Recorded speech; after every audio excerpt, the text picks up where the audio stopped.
pessoal, boa noite. Tudo bem com vocês? Estão conseguindo me ouvir? Oi, oi. Olá. Que bom estar aqui com vocês novamente. Sejam todos muito bem-vindos. Estão conseguindo me ouvir bem? Ótimo.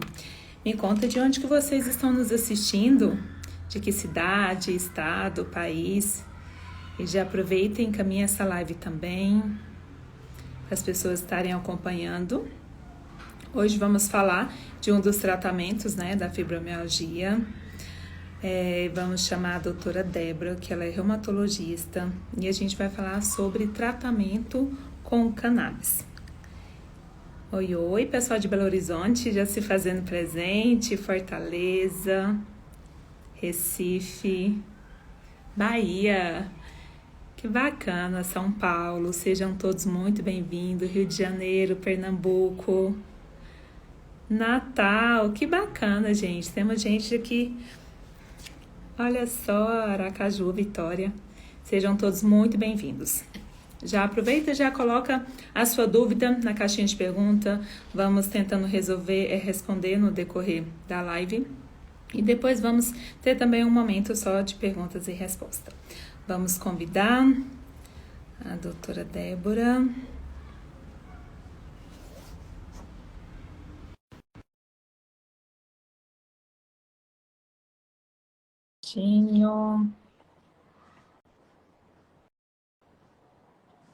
Pronto. Olá. Tá me ouvindo bem? Tá me vendo direitinho? Sim, perfeitamente. Minha internet. Aí, não dá problema.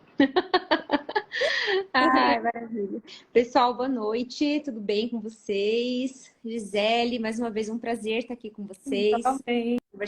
Para quem não me conhece, eu vou me apresentar de forma breve. Eu me chamo Débora, sou médica reumatologista. Eu atuo aqui de forma presencial em Curitiba, mas de forma online para o mundo. E hoje nós escolhemos esse tema, né, Gisele, para falar, porque é um tema ainda muito pouco comentado, né? E tem muita coisa legal para a gente aprender um pouco sobre. E para vocês me conhecerem, eu sou graduada em Medicina pela Universidade Federal da Grande Dourados, Mato Grosso do Sul. Fiz clínica médica aqui em Curitiba por 3 anos, fui preceptora do curso de clínica médica durante um período. Fiz reumatologia 2 anos, sou titulada pela Sociedade Brasileira de Reumatologia. Estou atualmente fazendo um curso na área de dor. E é isso. Então, um prazer. É tudo isso. Seja muito bom ter você aqui com a gente. Obrigada pela disponibilidade, pelo tempo. Eu tenho certeza que a gente vai conseguir, mais uma vez, levar informação, tirar dúvida dos nossos seguidores. Maravilha. E para começar,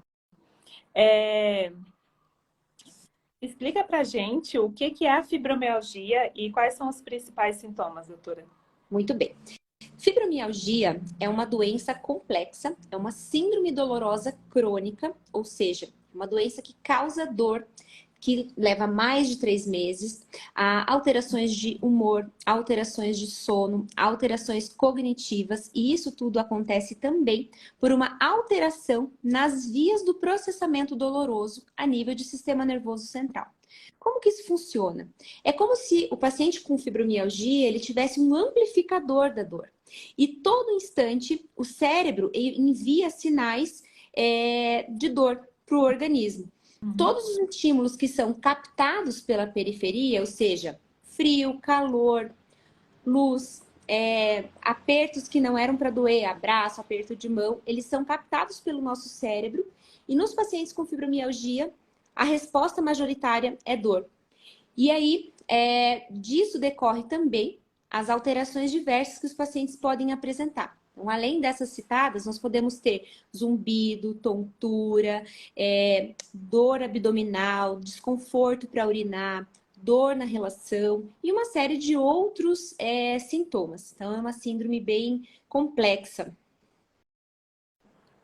Certo. O pessoal já está fazendo várias perguntas. Já temos mais de 10 perguntinhas aqui na nossa caixinha de perguntas. Vamos Que vai... lá. Então, explica pra gente um pouquinho, doutora Débora, sobre o tratamento, né, da doença da fibromialgia. Maravilha. Então, assim, quando a gente fala no tratamento da fibro, nós temos que pensar todos os componentes que englobam aquele paciente. Como eu citei, boa parte das vezes os pacientes eles se manifestam de forma diferente. Alguns deles têm majoritariamente dor, outros têm um transtorno de humor, uma depressão, uma ansiedade muito mais intensa do que a dor. E quando nós vamos fazer o tratamento, tudo isso deve ser levado em consideração. Qual é o componente principal daquele paciente para a gente escolher a medicação adequada? Além disso, a gente tem essa medicação contínua. Nós fazemos a medicação para os momentos de crise de dor, e isso se faz muito importante, porque quanto mais tempo o nosso cérebro emite sinais de dor, mais intenso e mais difícil é o tratamento a longo prazo. Então, nós temos essa questão farmacológica e nós temos também a questão não farmacológica. Aqui entra um exercício físico, a importância do exercício físico. Até hoje, em todos os estudos que a gente vê, nível A de evidência, ou seja, é um dos únicos tratamentos que é de fato efetivo para fibro. Além disso, terapia, e conforme for a situação de cada paciente, a indicação de outras possibilidades dentro, terapias até holísticas, assim, eu gosto bastante, acupuntura e uma série de outras circunstâncias. Sim, são muito eficazes, né? E a gente sabe que a junção, né, desse tratamento, tanto a questão do exercício físico, dessas terapias e a medicação, faz toda uma diferença, né, no resultado do tratamento. Com certeza. E aí eu sempre friso bastante, porque às vezes os pacientes vêm assim, mas fulano tomou tal medicamento e funcionou. Já vi pessoas que tomaram e que não funcionou. Então, tudo depende muito de cada pessoa, de cada organismo e também de cada fibromialgia. É muito difícil a gente ver um paciente igual ao outro. Sempre vai ter uma predominância de alguma coisa ou outra. E aí a gente faz o tratamento bem individualizado para aquela situação. Certo. Agora falaremos, né, sobre, especificamente sobre os canabinoides. Quase que não saiu, né? Gente, o que é isso?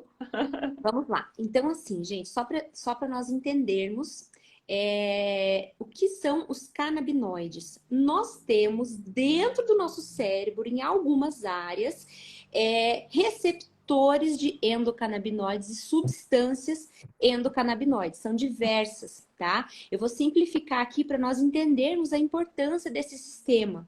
Ele é responsável, dentre outras coisas, por manter a homeostase, ou seja, o equilíbrio do nosso corpo frente a situações de estresse, tanto agudo quanto crônico. O nosso sistema endocannabinoide ainda, ele vai controlar memória, cognição, parte muscular, parte óssea. Nós temos receptores de canabinoide no nosso corpo todo, tá? Então, frente a algum estímulo, nosso organismo produz, principalmente CD1 e CB2, e acaba que atua nas diferentes circunstâncias, certo? Então, essa é uma parte do sistema canabinoide. Agora, eu vou falar sobre a planta cannabis sativa, que é a maconha, da qual é extraído o óleo, e esse óleo que a gente vai falar na live hoje, tá? Então, assim, o que esse óleo tem? Principalmente CBD e THC. São duas substâncias principais que são extraídas e conforme for a necessidade, ele vai fazer a concentração maior em CBD e menor em THC. Quando a gente fala nisso, a gente tem que ter em mente, e essa é uma pergunta bem comum, que quando o paciente usa o óleo, o medo do paciente é de se viciar, como se fosse drogadição. E, gente, não é. Por quê? Porque a substância responsável pelo vício da maconha é o THC. E nós estamos falando aqui em CBD, que é outra situação, tá? Temos THC no óleo? Sim, mas a concentração é muito baixa e pouco provável que tenha essa questão da adição, certo? E aí é isso. Então, os canabinoides, nós temos o nosso sistema endocannabinoide, que é super importante. Já se viu e já se provou em alguns estudos que tanto na dor crônica quanto na fibromialgia há uma alteração nesse sistema endocannabinoide. E não é em todo paciente que a gente tem, não temos exames. Por isso também que o óleo não vai ser bom para todos. Tá? Depois a gente vai conversar sobre isso. Mas em linhas gerais é isso. Nós temos o nosso sistema endocannabinoide, os canabinoides extraídos, né, da planta, e a gente utiliza eles para diversas circunstâncias na saúde. Aqui a gente vai se focar na fibromialgia, mas a gente usa em demência de Alzheimer e diversas outras situações. Certo. E quando que é usado na fibromialgia? Quando ele é indicado? Então, assim, de um modo geral, a gente indica naqueles pacientes que são mais refratários à medicação, tá? Aqueles pacientes que, por exemplo, têm muitos efeitos colaterais que impedem a continuidade de um tratamento. Eu tenho alguns pacientes em uso, e principalmente, assim, aquele paciente que é polifarmácia, que nós chamamos, quando usa diversos tipos de combinação de medicação, e isso não é incomum, ou seja, tem muito paciente que usa 2, 3 tipos de remédio para dormir, 2, 3 tipos de antidepressivo, e aí a somatória dessas medicações vai fazer muito mais efeito colateral do que, às vezes, o efeito terapêutico. Para esses pacientes, a gente cogita a possibilidade de canabinoide. Atualmente, a gente tem visto que cada vez mais, de forma precoce, se faz interessante assim, a prescrição da medicação. Por quê? Como eu falei antes, quanto antes a gente conseguir controlar a dor, melhor é para o paciente a longo prazo. Então, isso é algo que é bem interessante no meio. Então, em resumo, refratariedade ao tratamento convencional, muitos efeitos colaterais e atualmente tem essa linha aí que prega até o tratamento um pouco mais precoce com o canabinoide. Certo. E quais são os efeitos desse tratamento na dor crônica? Bom, então, como eu falei em relação à questão do sistema endocannabinoide, a liberação dessas substâncias faz com que haja uma melhor resposta daquele organismo ao estresse e, com isso, uma ativação menor dos mecanismos que levam o paciente a sentir dor. Nos pacientes da fibromialgia, nós notamos uma melhora do humor, melhora do sono, melhora da ansiedade, que eu falei, né? Melhora do humor, então entra a ansiedade, melhora da percepção dolorosa e melhora da cognição. Aqui eu vou falar de um ponto muito importante que até hoje é muito debatido em congressos, assim, se é ou não é para prescrever. Até hoje nós não temos em protocolo, assim, algo que fala, prescreva de tal forma. Por quê? Porque os estudos são poucos, os estudos têm sempre poucos pacientes. Teve um estudo brasileiro que veja, 17 pacientes, é um número muito, muito pequeno, né? Mas, de qualquer forma, a conclusão do estudo a respeito do uso do canabinoide foi muito promissor. Os pacientes melhoraram a sensação dolorosa, melhoraram a qualidade de vida, melhoraram o sono e também o humor. E não só o estudo brasileiro, que é esse que eu estou citando, né? Mas existem estudos na Itália, em Israel, vários pontos do mundo, só que com poucos pacientes. Aí, por isso, não tem uma evidência robusta para a gente poder falar. Mas, de qualquer forma, é o que eu sempre falo, né?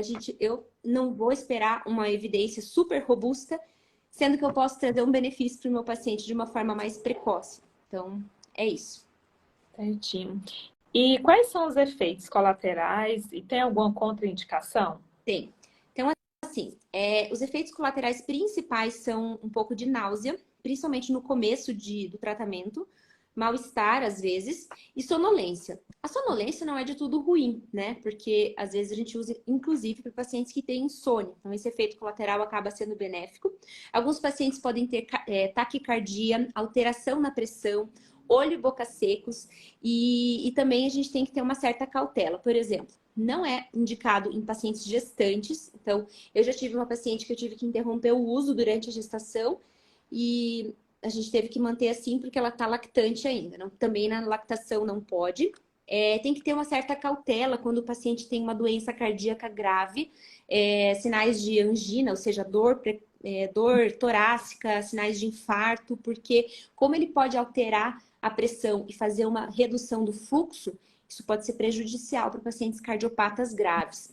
Outra situação que tem uma linha muito tênue assim, em relação à indicação, pacientes psiquiátricos, tá? Então, esses pacientes que têm um transtorno borderline, tem um transtorno bipolar, coisa, a gente tem sempre, eu mantenho contato com o psiquiatra para ver se eu posso fazer a prescrição, se eu posso fazer o acompanhamento, tá? Eu já tive uma situação que eu tive que suspender a medicação de um paciente que tinha um transtorno psiquiátrico muito grave e então, nesse caso, a gente fez uso por um tempo, mas teve que interromper, tá? Então, sempre importante a gente ter isso em mente, que é uma medicação que deve ter a sua indicação médica e prescrição, né? Porque toda vez que a gente vai indicar, a gente considera todos os pontos, todo o contexto. E aí é um perigo, porque às vezes as pessoas se automedicam. E nisso, compram de lugares que são clandestinos, usam a própria folha, planta para fazer receitas caseiras. Depois a gente vai conversar sobre isso um pouquinho, né? Mas é isso, essas são as principais contraindicações e precauções em relação à medicação. Ótimo. E como conseguir esse óleo? Precisa de receita? Como que funciona? Então, funciona assim. O médico vai fazer a prescrição. Nós temos duas modalidades. Temos os medicamentos nacionais e os medicamentos importados. Atualmente, os medicamentos nacionais, alguns deles precisam daquela receitinha azul, igual a receitinha do psiquiatra, que faz alguns tipos de medicamento para comprar aqui, ou uma receita para fazer a importação, tá? Os óleos importados, eles têm uma qualidade bem interessante. Os nacionais eu não tenho tanta mão ainda, sabe, em relação à qualidade, não, enfim, mas eu já tive algumas experiências um tanto não tão boas, assim, né? E assim, você tem necessidade de uma receita médica e aí é isso. A gente vai te orientar direitinho em consulta como que funciona, porque quando a gente faz a importação junto à Anvisa, é preciso uma série de documentos para que seja liberado, e então você faz a importação e consegue na tua casa, assim, chega a medicação em casa. E aqui que eu falo muito cuidado, né? Porque alguns pacientes acabam adquirindo de uma forma qualquer, jogam lá na plataforma de busca e aí aparece lá a medicação, fala, vou comprar, tá no desespero, na dor, eu entendo. Fibromialgia não é fácil de lidar, imagine para o paciente, então às vezes no desespero a pessoa faz bolo, faz pão, extrai o óleo em casa, conhece uma vizinha que tem filho que foi liberado judicialmente, daí usa o mesmo óleo que nem tem uma noção da concentração, e aí que a gente tem que ter uma certa cautela, tá? Então é basicamente isso, precisa de receita controlada. E tem algum médico ou alguma especialidade específica para fazer essa receita ou não?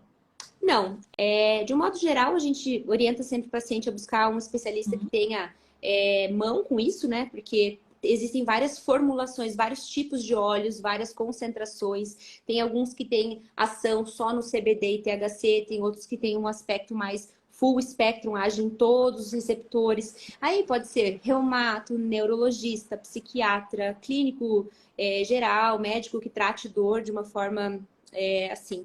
Perguntaram aqui, em farmácia vende? Sim.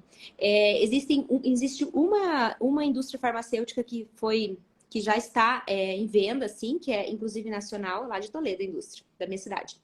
E existe outra que é internacional e que a gente importa o óleo dela e agora eles começaram a vender também aqui nas farmácias, tá? Algumas redes já vendem. Ótimo. E qual que é o custo em média? Então, assim, varia, porque, como eu falei, nós temos diversas concentrações. Quanto mais alta a concentração, maior o custo, mas também menor a quantidade de gotas que o paciente vai tomar, tá? Então, custo-benefício disso a gente calcula em consulta, tá? E, além disso, agora, como tem pacientes que precisam de uma dose mais alta, a gente tem a formulação também em cápsula. E varia de 300, 400 até 800, R$ 1.000, conforme for a necessidade aí de cada paciente. De fato, é bem caro. A Maximiliane falando, é caro. É caro porque, às vezes, como o paciente nem sempre responde às doses iniciais, a gente tem que aumentar o número de gotas. E aí, com isso, um frasquinho que custa R$ 500 dura, sei lá, pouco tempo, né? E aí se torna caro, né? se torna... E o SUS convênio fornece? Por enquanto, os convênios não estão fornecendo O SUS, pelo que eu vi em Goiás, essa semana teve uma notícia aí que está em trâmite, um projeto de lei para fornecimento pelo SUS. É claro que nós temos sempre aquela velha história do custo, então a gente não sabe qual é a medicação que vai ser comprada por eles, enfim. Mas assim, já tem alguns estados que estão avançados nesse projeto de fornecimento. Goiás é um deles. E hoje também eu recebi uma notícia até de uma paciente minha que faz uso, que aqui no Paraná, foi em Guarapuava, ali na vara de Guarapuava, alguém conseguiu uma liberação judicial, tá? Então, tem essa questão desse trâmite aí. Realmente é uma medicação bem cara e que, por enquanto, SUS nem convênio fornece, né? Certo. Vamos ver aqui a nossa caixinha de pergunta. Alguma delas a gente já respondeu. Você consegue abrir aí também, doutora, a caixinha de pergunta? Olha, nem sabia, consigo. Tem algumas aqui. Tem várias. Tá, olha só. Eu vou eu vou iniciar aqui com essa polêmica. Vou iniciar. Não é polêmica, na verdade, mas eu vou iniciar com essa. Dá pra ver que eu selecionei a pergunta ou não? Dá sim. Dá? Então, beleza.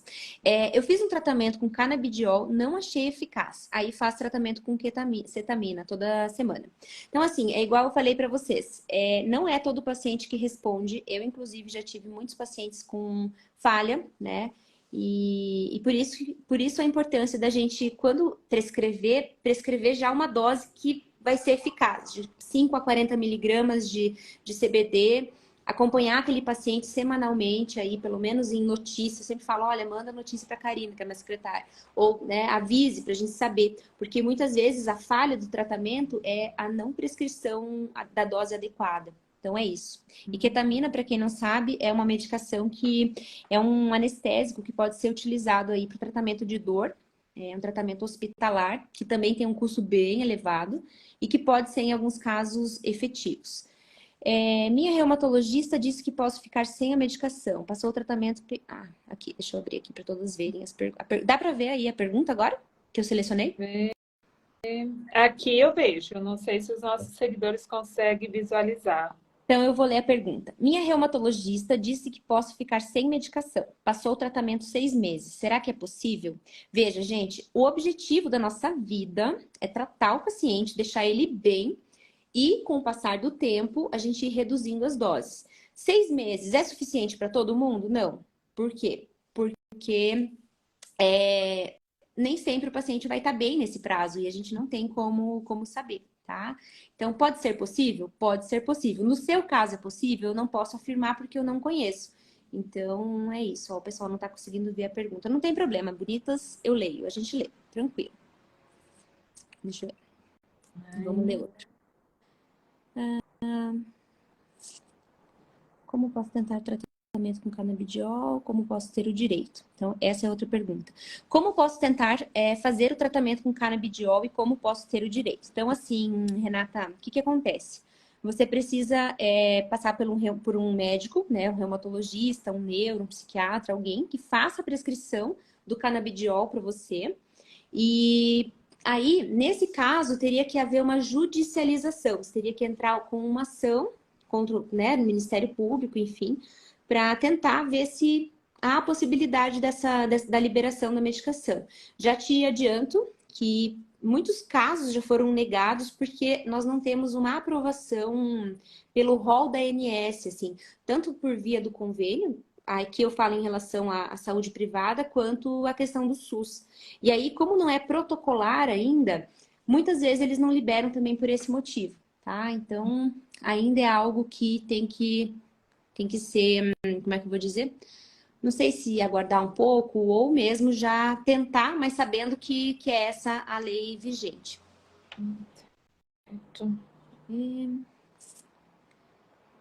Beleza, deixa eu ver aqui só. Estou baixando, tem bastante pergunta, eu vou tentar selecionar aqui. Veja se você acha alguma, você já manda ver a pergunta. A Valente, ela perguntou como que ela pode tentar fazer o tratamento com o cannabis e como pode ter direito. Ela não especifica. Essa acho que foi a que eu acabei de responder. Ah, sim, é Que eu comentei do rol da ANS, por verdade. questão dos convênios, que ainda não é isso, que não é liberado, que ela pode tentar judicializar, que pode ser que consiga, mas é difícil, mas não custa tentar, né? Aqui, a Rayane perguntou o seguinte: o uso de cannabis pode prejudicar o bebê em uma futura gravidez? Pouco provável, tá, Rayane? Eu tenho a paciente que eu tenho experiência, né, no uso, ela usou durante 3, 4 anos. Aí, quando estava nesse planejamento da gestação, a gente suspendeu e os bebês dela estão, ó, super bem. Nós não temos um grande estudo, assim como eu citei, nós não temos ainda grandes evidências, mas a princípio, com a interrupção do tratamento, espera um tempo, depois engravida, a princípio não tem um prejuízo aí na formação fetal. Certo. Buscando.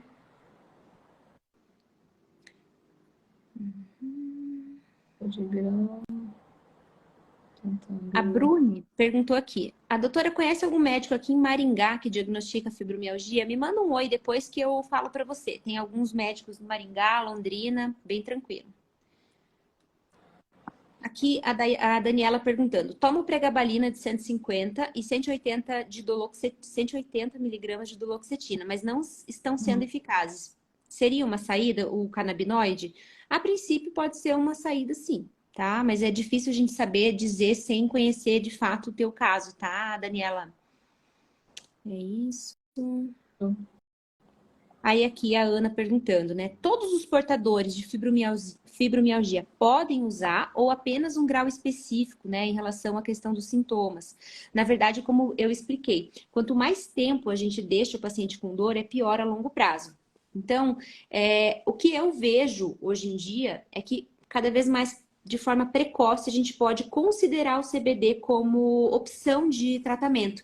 É claro que ainda nós temos muito a evoluir em relação principalmente ao custo, não é uma medicação assim tão acessível, o que torna um pouco frustrante, porque claro que a gente gostaria de fazer com que todos os pacientes tivessem acesso ao melhor óleo, ao melhor tipo de tratamento possível, mas por enquanto ainda é algo que está em trâmite, né? Essa questão de Goiás ter já cogitado a possibilidade de liberação do CBD via SUS já é um grande avanço, porque provavelmente é como aquela questão das carteirinhas da Fibro, que começou um projeto de lei, eu não lembro onde foi o primeiro, mas começou em um estado, de repente outro, daí agora vários estados estão agindo, né? Então, quem sabe mais para frente também em relação ao canabinoide isso se torne uma realidade.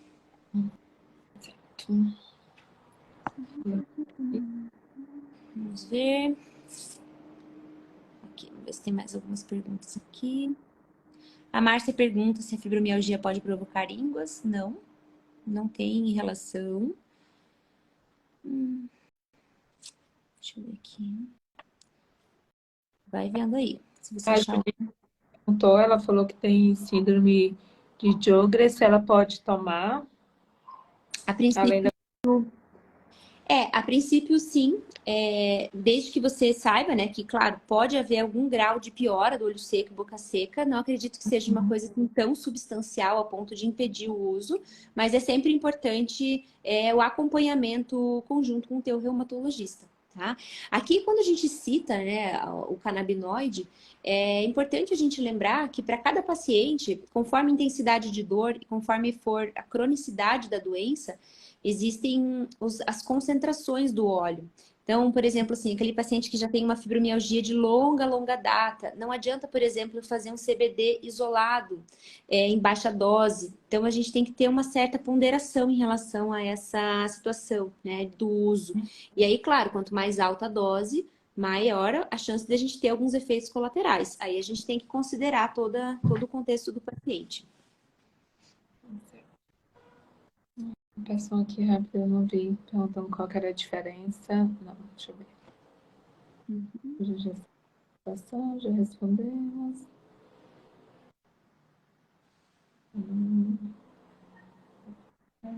Essa pergunta é interessante. E se fumar o cannabis não tem o mesmo efeito, tá? Quando a medicação, quando a planta é feita em uso recreativo, como eu expliquei, a proporção de CBD, THC e outras impurezas, porque a gente precisa lembrar que a planta, a menos que você cultive, né? Que não é legal, mas enfim, quando as pessoas compram da rua ou de algum, né, de algum lugar, não tem concentrações exatas e, além disso, tem muitas impurezas e não vai ser de forma efetiva, tá? A gente sabe que a concentração nesses casos de THC é mais elevada, o que aumenta o risco do paciente se viciar, tá? Então, não é orientado, nem inalado e nem fumado, nem mascado e nem feito em receita de bolo. A Patrícia perguntou qual que é a diferença de CBD e THC. Assim, na verdade, são substâncias diferentes que estão dentro da planta, tá? Então, na planta a gente tem flavonoide, tem terpenos, são vários tipos de substâncias e essas duas são as principais, tá? O THC, ele vai ter um efeito mais de euforia, ele vai proporcionar essa questão, assim, daquele relaxamento profundo. Tem esses dois lados, né? Tanto da euforia quanto do relaxamento profundo. E o CBD, ele vai agir mais nos receptores do corpo, causando a melhora da sensação da ansiedade e até melhora da sensação dolorosa, tá? Então, essa é a diferença. São duas substâncias presentes na planta, cada uma com sua ação. Maris, eu não consegui ler o sobrenome dela. Ela perguntou se o ganho de peso está ligado ao uso do cannabis, que ela usa e teve. Pois é, bem pouco provável, sabe? Claro, é um efeito colateral possível, o aumento do apetite, mas assim, Bem isolado, né? é uma coisa bem pouco. Não é um ganho assim de peso Com tão expressivo quanto o uso das medicações regulares, por exemplo. Uhum. Certo. Tem mais alguma?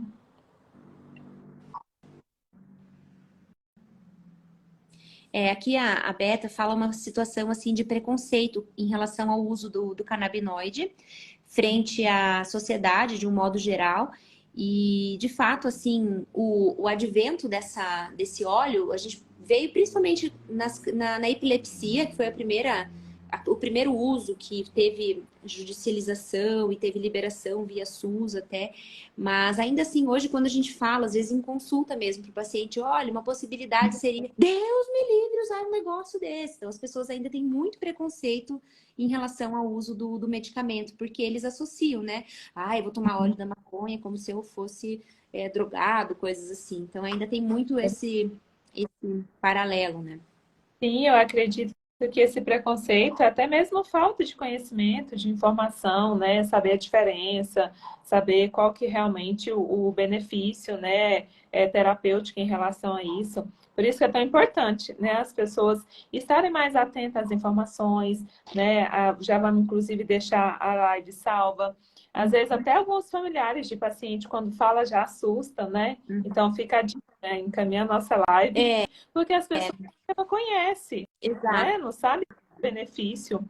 E uma situação, assim, de fato, que a gente lida é não só em relação ao benefício do cannabis, mas, assim, o que eu vejo é que os pacientes sofrem muito pela desinformação dos familiares. Isso acaba atrasando, porque as pessoas às vezes não entendem como tem tanta dor uma pessoa. Daí a pessoa tem sempre uma cara melhor, e aí os familiares julgam, com essa cara de feliz, não tá morrendo de dor? Como assim? Então, isso acaba atrapalhando um pouco o tratamento de uma certa forma, porque o paciente se sente perdido, ele não sabe em quem ele acredita. Se é no familiar, se é no amigo, se é no colega de trabalho que fala que não é possível, tem que procurar outro especialista, não é possível. Ou se ele confia no médico que ele está acompanhando. E isso acaba gerando conflito, e o paciente não sabe se ele usa aquele remédio forte ou não usa, se ele faz daquele jeito ou não. E isso acaba prejudicando de uma forma bem, bem expressiva. A Viana está perguntando qual que é a diferença entre a solução e o extrato. Você me pegou.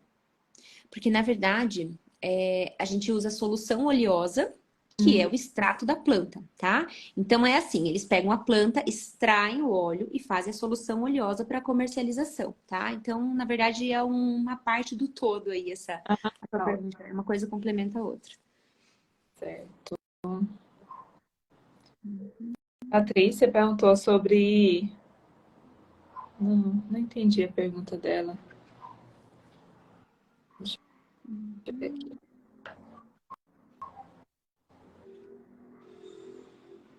Mais algumas aqui, algumas a gente já respondeu no decorrer da live.